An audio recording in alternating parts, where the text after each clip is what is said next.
तहरीक इंसाफ 9 जनवरी को परवेज इलाही को एतमाद का वोट दिलाने से पीछे हट गई, मगर 11 जनवरी के बाद एतमाद के वोट पर राय शुमारी जरूर कराई जाए। इमरान खान ने पार्टी को एतमाद के वोट के लिए तैयारी करने की हिदायत कर दी। पंजाब के वज़रा के इजलास से खिताब में इमरान खान ने कहा कि एतमाद का वोट लेने के बाद आम इंतखाबात में आवाम के पास जाएंगे। इम्पोर्टेड टोले को इलेक्शन से भागने नहीं देंगे।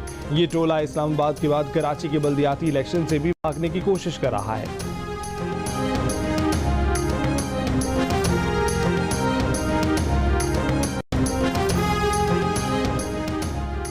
मुत्तहिदा अरब अमारात के 2 बैंकों को $1 अरब से जायद कर्जा वापस करने से पाकिस्तान के डॉलर के ज़खायर डगमगा गए।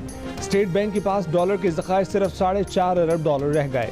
वज़ारत ख़जाना के हुक्म के मुताबिक एमिरेट्स बैंक को $60 करोड़ और दुबई इस्लामिक बैंक को $42 करोड़ कर्ज वापस किया गया है। वज़ीर ख़जाना इसहाक डार ने कहा है कि ज़र मुबादला ज़खायर जल्द दोबारा मुस्तहकम हो जाएंगे। इस वक्त मुल्क में मजमूई तौर पर $10 अरब का ज़र मुबादला है।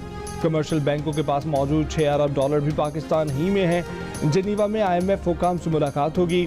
वापसी में UAE का दौरा भी करेंगे। साबिक वज़ीर ख़जाना शौकत तरीन ने कहा है कि इसहाक डार मईशत बचाने के लिए कोई काबिल एतमाद लाया अमल फराहम करने में नाकाम रहे हैं।